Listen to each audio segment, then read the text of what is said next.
Berapa lamakah seorang suami diperbolehkan mendiamkan istri, dan apakah boleh ketika jarak sedang berjauhan mendiamkan istri, ataukah hanya boleh mendiamkan saat satu rumah saja? Ya, hadirin yang Allah muliakan,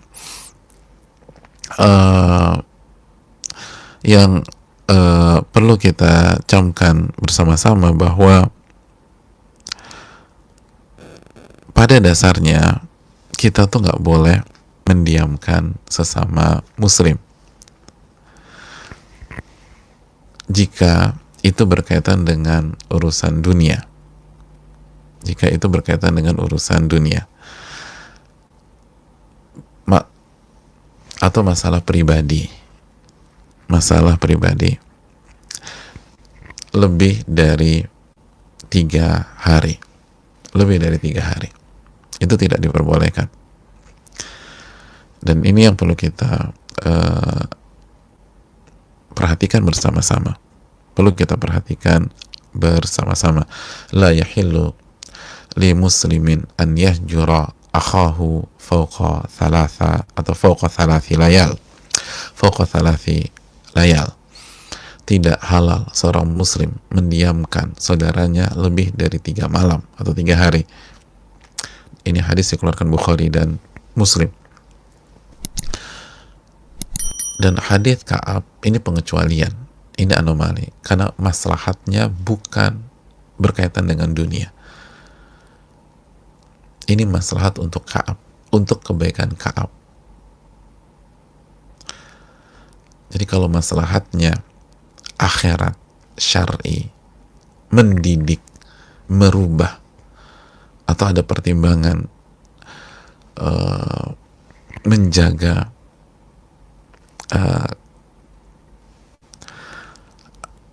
agar tidak salah paham dan seterusnya, kita boleh mendiamkan. Dan itu ada pembahasan khusus.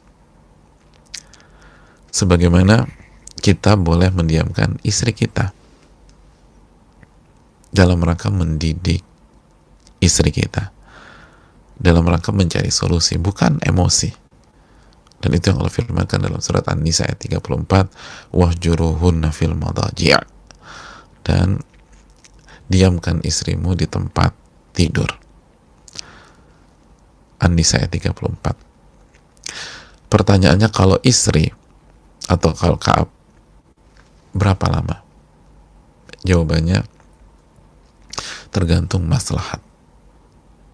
Selama mendiamkan itu efektif. Berbeda kalau masalah duniawi. Kalau kita sebel secara personal, punya masalah secara personal, atau kita kecewa atau ada urusan duniawi, maka tidak boleh mendiamkan lebih dari 3 hari. Dan itu hebatnya Islam. Islam mengakomodir sisi humanis kita. Kita nggak semua orang kayak Nabi SAW. Mungkin kita harus mengekspresikan dengan mendiamkan. Oke, tapi 3 hari ya. Selebihnya itu syaitan. 3 hari itu manusiawi, wajar. Orang malas bicara, malas komunikasi, wajar. Tapi 3 hari. Selebihnya itu syaitan. Nah, kenapa Ka'ab 50 hari sekali lagi? Nabi nggak benci sama Ka'ab. Para sahabat lihat, begitu Ka'ab diterima tobatnya, semua senang, semua lari. Ada yang naik kuda. Ini menunjukkan bahwa mendiamkan atau menghajar ini, menghajar ya, bukan menghajar, menghajar. H besar, jim, ra, hajar.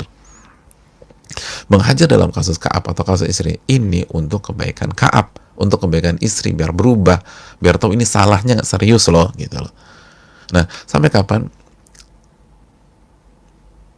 Sampai maslahat. Makanya kata ulama, kenapa 50 hari? Karena kalau lebih dari 50 hari, kata sebagian para ulama, itu sudah kontraproduktif. Ini bisa berbalik. Orang tuh udah benar-benar udah titik nadir, udah pas udah. Tapi nggak semua orang bisa disamakan dengan Ka'ab. Ada mungkin orang cuma 10 hari, 15 hari. Oh, kalau nggak hancur deh. Makanya orang yang mau mendiamkan bukan main asal-asalan. Dia harus tahu dia harus tahu siapa yang dia diamkan. Dia harus tahu kemampuan orang yang dia diamkan, kemampuan menangkap pesan, dan sampai berapa lama orang itu bertahan.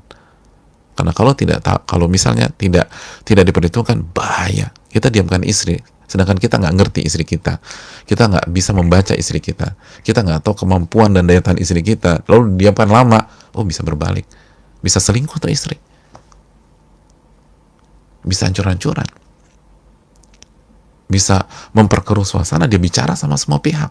Padahal pesan kita bukan itu. Pesan kita biar dia ngerenung seterusnya. Dia nggak kuat, dia bicara sama banyak pihak. Akhirnya orang tuanya terlibat, ayahnya terlibat, omnya terlibat, marah sama kita. Kalau udah berkaitan sama dua keluarga besar, bisa jadi cerai itu jamaah. Makanya untuk mendiamkan istri, itu harus pakai fikih. Tujuan mendiamkan istri dalam An-Nisa 34 itu untuk merubah, untuk mendidik, bukan untuk melampiaskan. Melampiaskan emosi hanya 3 hari. Lebih 3 hari nggak boleh. Adapun untuk merubah, untuk maslahat, sebagaimana hadis Ka'ab dan An-Nisa 34, maka itu dikembalikan kepada maslahat. Wallahu ta'ala misawab.